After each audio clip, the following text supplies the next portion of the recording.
Welcome to Blooming Wildwood Homestead. Today I thought we could catch up on a couple of things that have been going on around the homestead while I put together a galvanized raised bed that's going to go next to the high tunnel. I picked up 4 of these raised beds and I am definitely going to put them next to the high tunnel. I'm thinking they're going to be great for sweet potatoes, which is something that I'm going to be trying this year, and I am going to probably put strawberries in one of these beds as well. I haven't decided yet if I'm going to do that inside the high tunnel or if I want that to run along the outside edge. Sometimes when we're trying to decide which kind of garden bed is best for us, it can be hard to figure out what's going to meet your needs. And I would say that there is not a one size fits all. And quite honestly, you might have a collection of different garden bed styles that you choose to use. Here on the homestead, we have some garden beds that are not edged. We have some that are edged with block, had some in the past that were made of wood, and then you can also have garden beds that are metal, or in this case the galvanized metal. And there are pros and cons to each kind of garden bed that you might choose. A lot of it depends on your area and your needs, and I think sometimes we get locked into feeling like it has to be one particular way, or that we have to have it all figured out before we even get started, and that's just not the case. For those of you that are so inclined, you may have extra wood lying around that perhaps you've used on another project and now you want to turn it into raised beds, or perhaps you have some wood that you've purchased and you want to go ahead and create your raised beds, and that's great.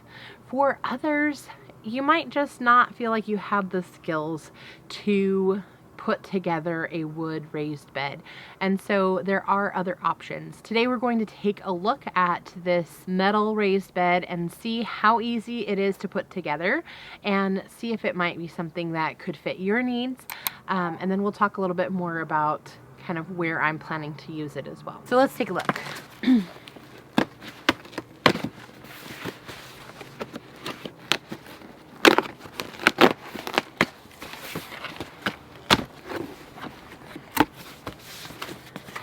Inside this box, you can see that I have 2 raised beds in here, and the boxes for each are really not that big. So let's see what we find in each one. All right, well, this is what we're looking at.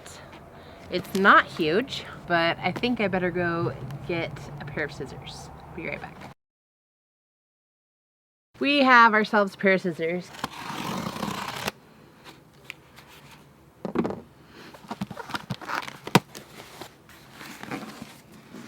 All right.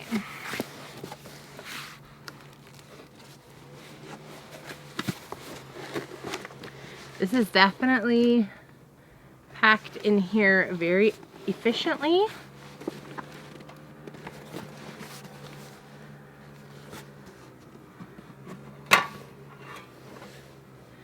We have the metal pieces, and the black side goes on the outside.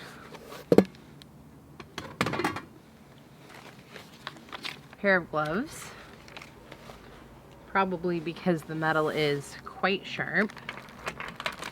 The cord to go around the top edge.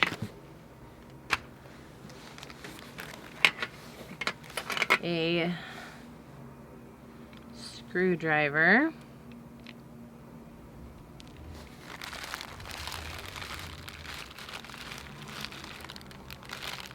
Package of hardware. We've got some washers and the screws, and then a piece to tighten, or to help tighten. So, all right, let's see what we can do. It would probably make more sense to put this together on a table, but for this project, we're gonna try to make it work and not lose any of our pieces. The edges are extremely sharp, so you do want to be careful that you don't cut yourself on that. And this is where you could utilize the gloves, but I just don't see myself making that work very well. We're gonna try it without and hope that I don't regret that later. All right, so this is going to overlap.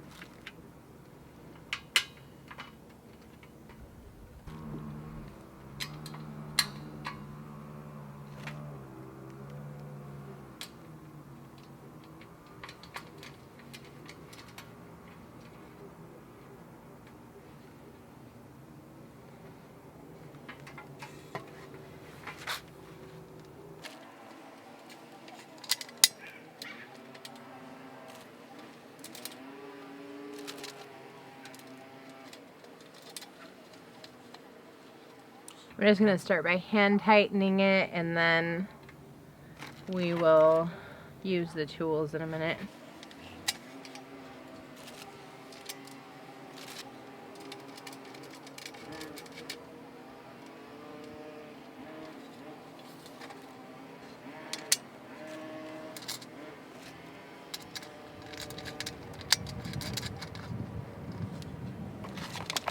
Alright, and then we'll use the tools to tighten.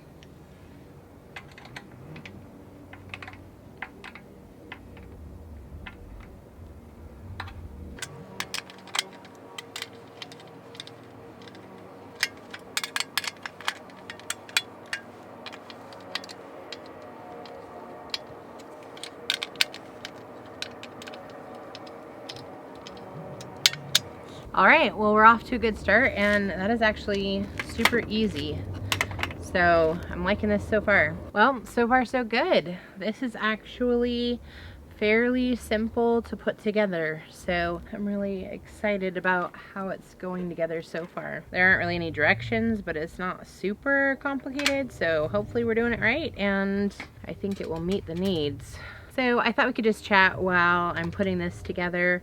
I hope that things have been going well for you. It seemed like March has just flown by. I've been really busy, and one of the goals for this month was the March Minutes Matter, and trying to do something for 20 minutes every day that was garden or homestead related.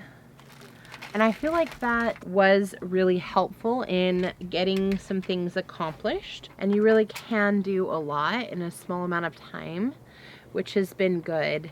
My intent was to document more and share more of what I was working on during the whole entire month. But, you know, it's hard sometimes to get the camera out and film things. And when you're trying to intentionally spend just 20 minutes working on something, you don't really want to turn it into a big production, which sounds kind of funny, but that's kind of how things have been going. I feel like while I have been making some good progress, there are just many things to be done.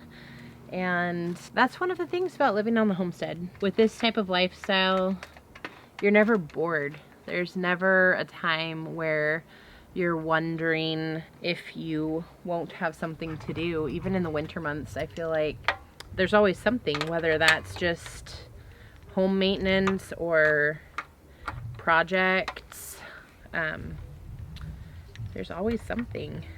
So if you are considering making the move to the country and considering working on a homestead, and that's not something that you've done in the past, you might be surprised by the amount of things that do need to be accomplished. I feel like sometimes that's the part that can get overwhelming, especially if you're working outside of the homestead and you can feel like there is so much to be done that you'll never be able to accomplish it. So we just have to be mindful of that and try to take it a piece at a time. And that can be tricky sometimes.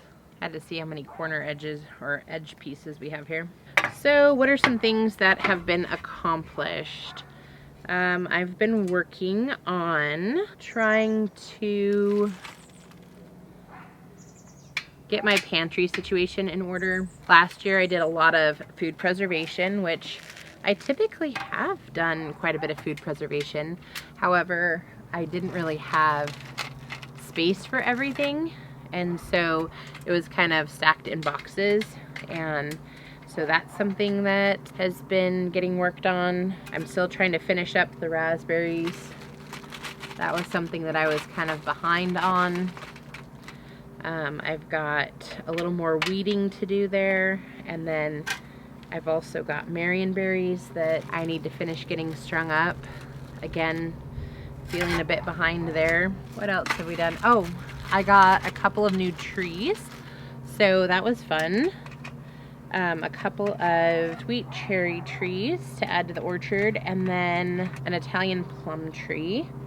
I had 2 plum trees that were part of the original orchard here, and one of them died last year for sure, and the other one was not doing well. It looks like it kind of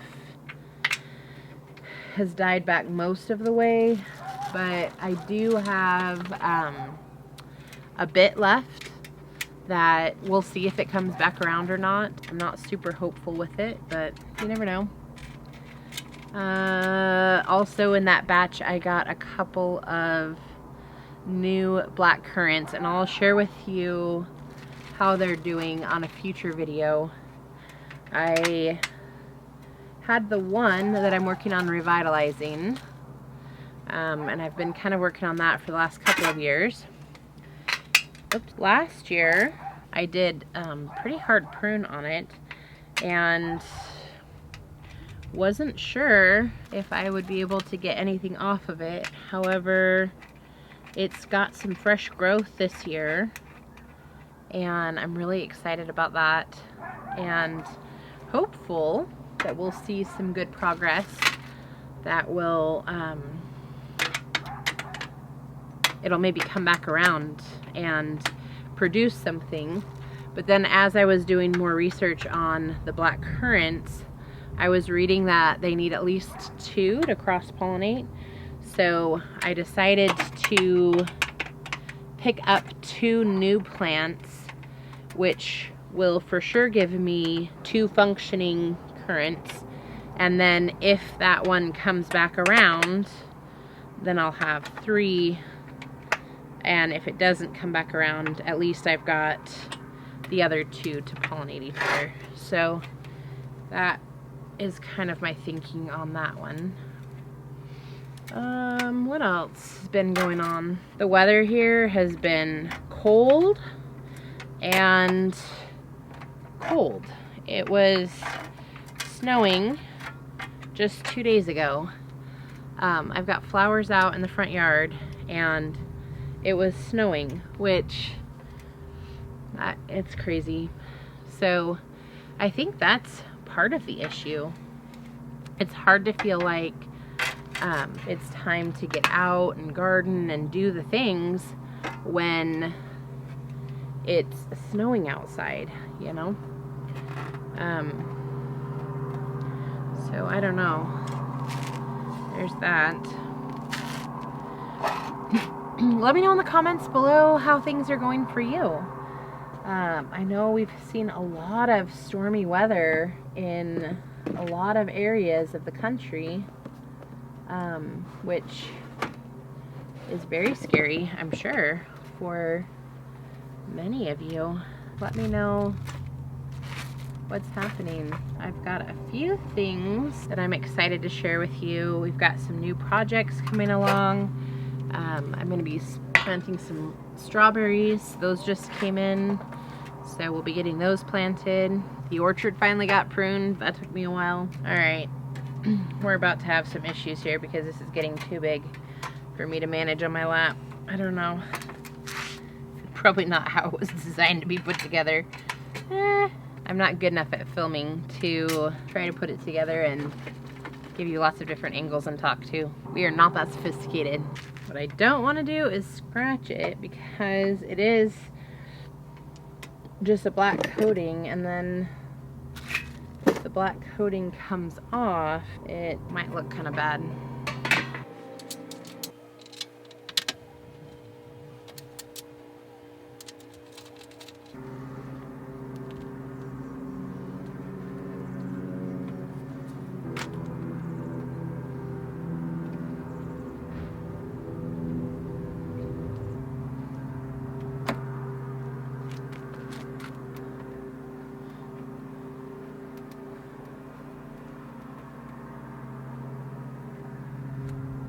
I think this looks pretty good, and now I can go ahead and put it wherever I need it to go. Well, that took me about 30-35 minutes to put together, and that was the first one that I have gone ahead and put together. So it's lightweight enough that I can go ahead and move it around, and I also think that if you were not someone who was inclined to be able to cut your own lumber or things like that, this would be super easy to put together and doesn't really have a lot of fuss or a lot of mess.